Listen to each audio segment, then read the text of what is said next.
I am here with James the Colossus Thompson, who has a rematch with Mr. Kimbo Slice at Bellator Fighting Championships at the O2 Arena, July 16th. We're 10 weeks out.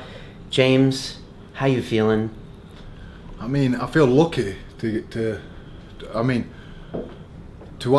get this rematch, something I've been waiting for so long. So long. I mean, so 3 long. years ago, you were on London Real, and we talked about this rematch. I know. I think we did a shout out and taunted Kimbo.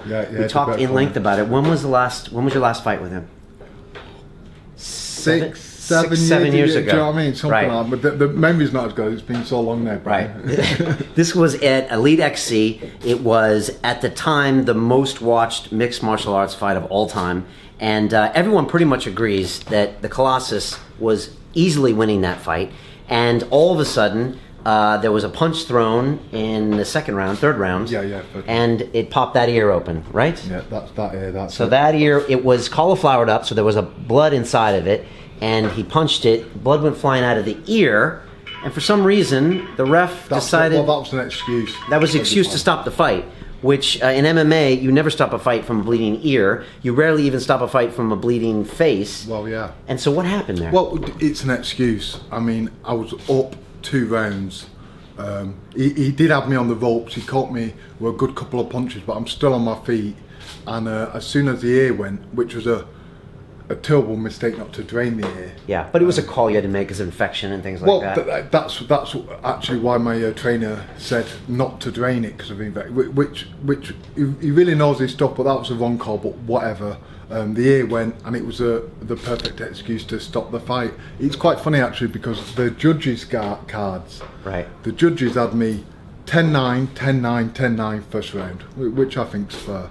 The second round, which was just me dominating him on the floor, right, was 10-8 to me, 10-8 to me. Now, Gary Slime, who was promoting the show... Is that his real name, Gary Slime? Well, it's Shaw. Shaw, right, okay. But it should be Slime. You know, Slime's more fitting. But because of that, he had the fight in New Jersey.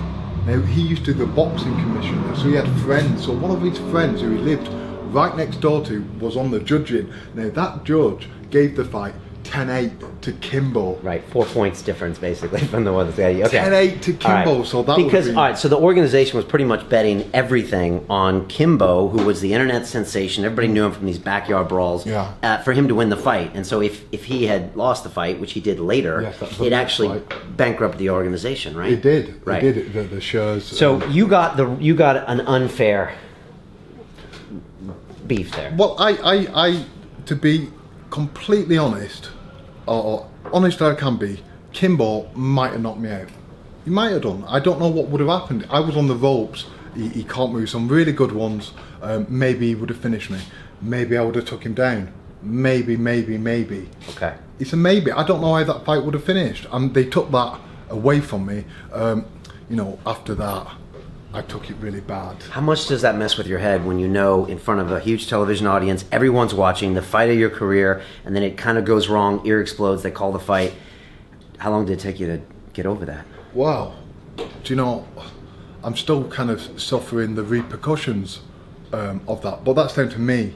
And it's, I've learnt a lot about myself in that fight because, I had sponsorship deals lined up. My agent said, you're on Howard Stern, if you beat Kimbo, it's booked up. We got like different sponsorship, we got at least 5,000 a month. I'm like 5,000 a month. Right, so it's there, it's just there. And then, and then it got taken away, and I handled that very badly. I felt very sorry for myself, started gambling. Fast forward to now, this is a chance when I'm making some good money for the fight. I'm making decent money for the fight, and I can beat him and draw a line under it. Right, okay. Do you know what I mean? Okay. So that's, for me, the big thing. What is the plan to beat Kimbo Slice? He just comes off a win with Dada 5000, which was a crazy fight. Yeah, it was. He's still no spring chicken, but he's always been an amazing boxer. How do you beat Kimbo Slice? Do you know, I think you can beat Kimbo, personally, it might sound braggadocious, but I think Kimbo now, he's put it this way, he's not the same fighter he was when I fought him, you know, and I'm better. Or when I come in, I will be better. Yeah. Do you know, I will be better. He won't be. Right. You So know, you've evolved and he hasn't. Yes, basically. Okay. I think that's basically. pretty fair. Yeah, I do. So, really, this fight is for me to lose. Do you know what I mean? It's for me to kind of give it away, you know, have a bit of a break. I don't pressure gets to me. I don't know, something like that. That's the only way I lose. Right. I mean, I say that. The only way you lose is that right hand right on the. But you look good. You're feeling good. Training's going well. We're 10 weeks out. Yeah. Your hair's handsome, fit. Oh, mate, flying. Right.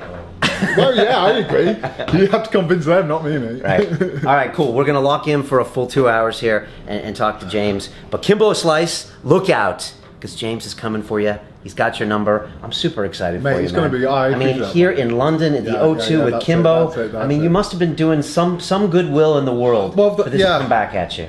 Do you know, karma, you know, and I'd like to... Well, and I like it. It's there for me to lose. Do you know what I mean? It's there for me to lose. And you can't ask for anything more. I mean, you know, I'm coming off 2 losses. You know, I was going great guns before, and then I was fighting Bobby Lashley. That was a rematch. Yeah. I went over to Texas, Team Takedown, got really fit. I was in such good shape. I really was ready. And he went for a takedown after in the first minute or so after I caught him with a right hand. He hyperextended my knee. He kind of got it went like that. At that point in time, I was only getting half my money because I didn't win. I owed money as well. I owed tax. I was actually, when I was wheeled out of that cage, I was actually something like $6,000 down. Yeah. And I couldn't fight in Japan, or I thought I couldn't fight in Japan because my leg was so bad. But in the end, I managed to get the Japan fight, even though I couldn't train for it. So that was hard. Okay, all right. I knew I was going to lose. Right, okay. So the last 2 fights, injury plagued, but now you're coming back. Yeah. You're going to get this win. Bellator is a huge platform. Yeah. Funny enough, you're like the 3rd Bellator fighter we've had here recently. We've had Alex Reed a couple weeks ago, Michael Venom Page a few months ago. All also London Shoot Fight formers. So both on the card. Yeah, both on this card too. So it's all 3 of you. All right, it's going to be big. I'm going to have to go to that card. You're going to have to go to that. All right, that's awesome. All right, we're going to lock down and sit in with James Colossus. James has been on London Real at least twice before. We interviewed the legendary drug smuggler Howard Marks together. May he rest in peace. James has been here on a long time ago, so we're going to lock in. Super pumped to have you, dude. Yeah, me too. All right, man. Look out, Kimbo.